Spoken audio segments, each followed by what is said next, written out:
I am a massive Sonic the Hedgehog fan. I have been for almost my entire life. That one of my first gaming experiences was playing Sonic Adventure 2 Battle, which in turn means that I'm also a huge fan of Shadow the Hedgehog, the character. And of course, we haven't really seen him in a game in a very, very long time, essentially since around the 2006 era, when they did a strong reboot of trying to rethink Sonic the Hedgehog, and they made all of his games primarily about him. And so when they announced that they were going to be releasing Sonic Generations as a remaster with the addition of a Shadow the Hedgehog Generations attached to it, I was very, very excited. I'm very hyped for the movie. Keanu Reeves looks incredible as Shadow in that film, and so hearing that they were making this got me incredibly pumped. As a massive fan of that original game and as a massive fan of the Shadow the Hedgehog character, he's probably my favorite Sonic the Hedgehog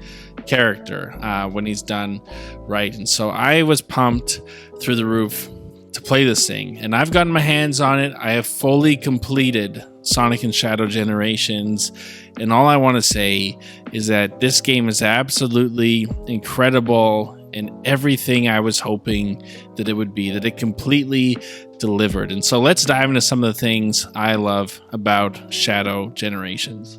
So first off, I'm going to get all the Sonic stuff out of the way. Sonic Generations is a great game. They upgraded it. They gave you some quality of life improvements. They gave you similar controls to Frontiers, and they also changed some of the dialogue in the story, which was very welcomed by me, because the writers who wrote the games of like Sonic Colors, Sonic Lost World, Sonic Generations, in my opinion, were absolutely trash writers who were terrible. And so I was very happy to see a lot of the cringy moments, a lot of the awkwardness be taken out, that Ian Flynn came in and helped do some rewrites, and to get that fresher story that felt a lot less cringy was a nice addition. That part of the game is great. It's essentially the same other than some minor tweaks, and so all of that was really good. But you didn't buy this game for Sonic Generations. That might have been a little bit in the back of your brain, but what everybody was interested in is the Shadow Generations portion. And the first thing that caught me by surprise is how long it was. I was a little bit worried that it would probably be around the 2-hour mark-ish, that it would almost be an over-glorified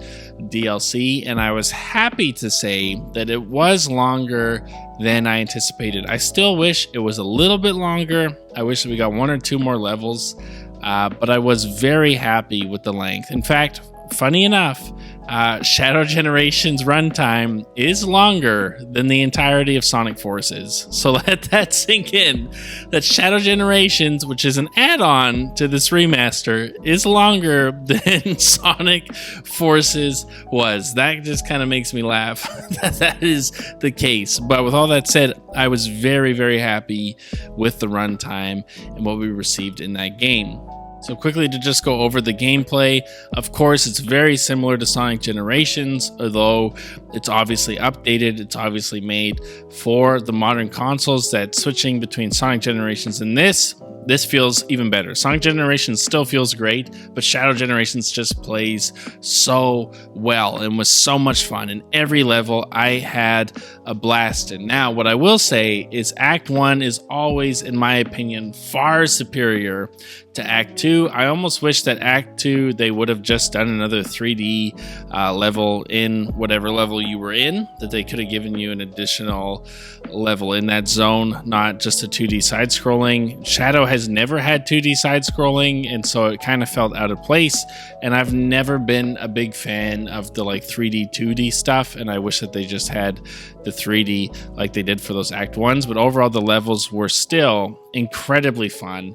I really, really greatly enjoyed them. And all of the additional abilities that Shadow gets, the Doom powers, were really well done. And him constantly having the ability to use Chaos Control and Chaos Spear was really cool as well. That I found those tools really helpful at times. It could lead to some creative moments. One thing that I really wish that they included, though, was Chaos Blast from that Shadow the Hedgehog game.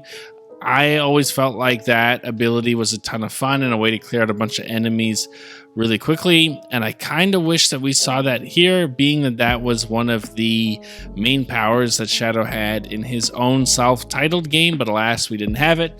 But overall, I felt like the Doom powers were used really well in interesting ways. It also added some variety to the levels, that as you continue through, Shadow kept getting new abilities, new ways to play, which also you could go back into the old levels and then use those abilities on those levels. And so I greatly enjoyed it, and even having a hub world that wasn't just a side-scrolling thing that Sonic had, but to have a fully 3D hub world that you can kind of run around in and unlock stuff in was a ton of fun.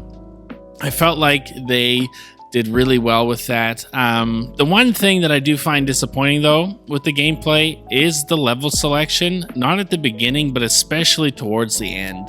That you are given a level from Frontiers and a level from Forces for Shadow to play through. And one that makes me have a lot of questions about the timeline of this game, because, spoiler alert, and full spoilers from this point moving forward, in case you didn't know and read the title, this game still takes place when Sonic Generations did. That the Shadow portion takes place where Shadow, instead of going to that birthday and being trapped in that world, he actually is off on his own adventure, exploring something on the Ark, which I had a little prologue explaining how he even got there.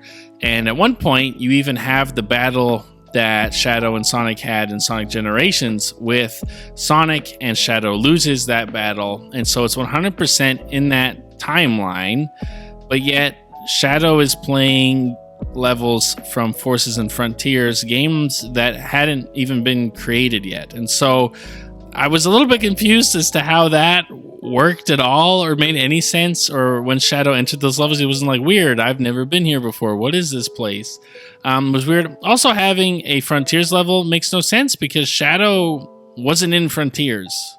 So I don't understand why they included that. And that leads to my biggest disappointment of what I was getting to, was that we got levels from Frontiers and Forces. Forces did have some Shadow DLC, so maybe you can reach and do that, but Frontiers didn't. And at the end of this game, when I sat down, I went, I really loved this game. I love everything it brought. It was so much fun. And then I went, hold on a second. Where was the Shadow the Hedgehog levels? Like, Shadow had his own designated game, and this game isn't afraid of it, that you have Black Doom and the Black Arms, and even when you complete a level, it's got the sound from Shadow the Hedgehog, but you don't play a single level from the Shadow the Hedgehog game. That there is no level he goes back in and plays through. I just found that incredibly disappointing. I was really hoping for Westopolis or some levels from Shadow the Hedgehog, and to not have any, I found to be extremely disappointing, especially when they were throwing in Frontiers levels. I was like, how did you throw in a Frontiers level and not a level from Shadow the Hedgehog? And even in my opinion, Forces was just a DLC. It's great that it's in here, but how did you include stuff from Forces and not include a single level from Shadow the Hedgehog? Not a single one from all of the levels that were in that game. That you had the ability to do something really cool in reimagining some of those things that didn't land well, which you did with Black Doom and you did with the Black Arms, but you didn't do it with Shadow the Hedgehog's own game. And it can't be that they're embarrassed of it and it was like, oh, it's poorly received, so why would they include it? Because they included things that are only in the Shadow the Hedgehog game in this story, and on top of that, they included 06 levels. I hate to break it to you, but Sonic 06 was far less positively received than Shadow the Hedgehog. Shadow the Hedgehog was not positively received, but it wasn't broken. Like, when people played it, it was a playable game. Sonic 06 was not, and so I just don't understand how that happened. I did find that to be really disappointing, and like I said, if they included one or two, and I would hope for two of those levels from Shadow the Hedgehog would have been included, and you get rid of that Frontiers level, one, it would have given an additional level, and that would have felt really great. I feel like it was missing, this game felt like it was missing just one or two levels, and it would have fully felt like its own game, even though it's longer than Forces. And if they included that would have gone a long way. The Frontiers thing was strange.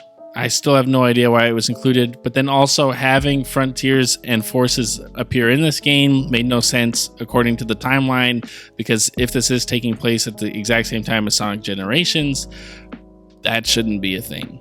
But alas, here we are. It's a small nitpick. I really do wish that they included some Shadow the Hedgehog levels, but alas, they didn't. Now, what I will say is that they are adding a full 3 more levels into this game.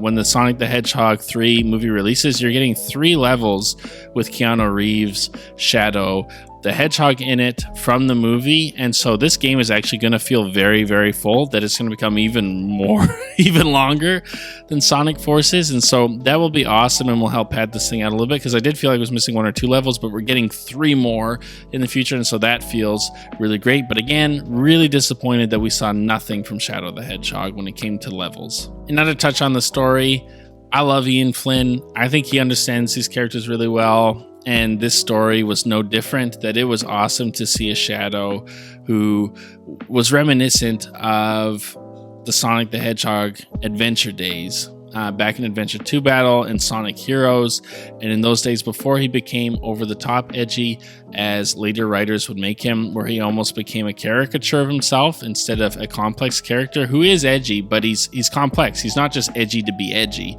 He's not a caricature of edginess, that he is a complex character with a lot of emotions and depth. And to see them explore that and explore his past, to have Black Doom show up again, and to dive deeper into how Shadow was going to be his weapon. And you see that he has these Doom abilities built into him, and that he's losing control as he's developing, which in my opinion was quickly kind of written away and could have been a cool moment that they could have dove into a little bit deeper. It feels like they solved the, like when you get these powers, eventually you're going to lose control and I'm going to control you, and then that just never happens. I felt like they could have leaned into that a bit more, but to see that appear and to see Maria show up and Shadow be able to have interactions with Maria again and have the tearing that he feels at the end, where he longs to be with Maria again and to fix his past and to rewrite history, and he chooses not to. That Maria encourages him not to, and he chooses not to. Instead of staying with Maria, she encourages him to go and to help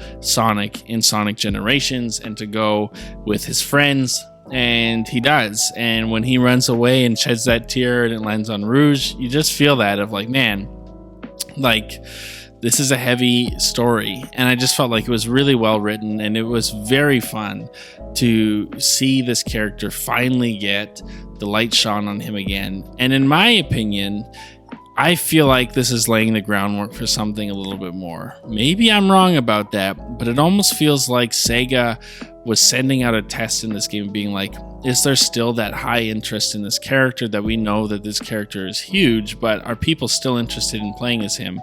And I think the answer is a resounding yes, especially with that movie coming out and the rumored Shadow the Hedgehog miniseries that Paramount will be putting on with Keanu Reeves. That I think that's something that a lot of people will maybe be interested in, is the possibility of maybe a Shadow the Hedgehog 2. Now, it probably won't be a direct sequel of Shadow the Hedgehog 2, but giving Shadow his own game again, that you get a little bit of taste of that, and you see how interesting of a character he is, especially in a world that's usually fairly positive and upbeat and upgoing. It's really refreshing to have a more serious character that has some darkness, that has some dread, that has some edge to him, that has a complexity to him that is a little bit different than Sonic. That Sonic isn't a very complex character. What you see is what you get, just a guy who loves adventure, where Shadow has a lot going on in the inside. And to see them explore that in this game, I loved it. And to see a lot of those callbacks to the games that I loved, because I grew up in the Sonic Adventure era and I was really young and loved actually Shadow the Hedgehog. And I understand that it's not a great game, that I'm an adult and I understand, and I play it now and I go, there's a lot of issues with this. But when I was young, I thought that game was so cool, and Shadow was my favorite character, and I invested so much time into the lore, into the world, and to see that stuff be rewarded as a fan was incredibly exciting. To see some of those elements that were cool and interesting but have been left on the cutting room floor ever since the 2006 era, when they kind of did a soft reboot with Unleashed, was incredibly refreshing to see. And I hope I pray that this is just the beginning. I would love if this year of Shadow continues on and that we actually get a proper Shadow the Hedgehog game again. I would love to see Sega take a swing in it, where you can have Sonic doing Sonic Frontier stuff and you can have Shadow having his own games and exploring different abilities in his world. And I think that that would be incredibly interesting and something that fans would really love. And if it's anything like this game, if it's anything like Shadow Generations, that will be a massive win. That I think that this collection, this Sonic X Shadow Generations collection, is probably the greatest Sonic game of all time, in my opinion. There are games that I've had more fun with, but as a package on a whole, this is the most complete, coherent, well-designed, well-thought-out Sonic game that I think we have gotten in a long time. I loved Frontiers, but there was still things that felt like, there's issues that need to be fixed. And I've loved other games, but it always feels like there's issues that need to be fixed. And even the great ones that I've really enjoyed, it felt like there were issues that need to be fixed. And this felt like if someone were to ask me, what Sonic the Hedgehog game should I play, I would hand it to them. I would hand them Sonic X Shadow Generations and say, play this one, and if you love this, you'll love the rest of the series, because I do think that it is a really high point for the franchise. I don't think IGN, who infamously hates Sonic the Hedgehog games, gave this a 9 out of 10 for nothing. I think this is one of the greatest Sonic games that we've ever received, and so if we can get a Shadow the Hedgehog game that is as good as the Shadow Generations that they gave us, which was almost like a Miles Morales to a Spider-Man kind of game, I think we would be in for a massive treat.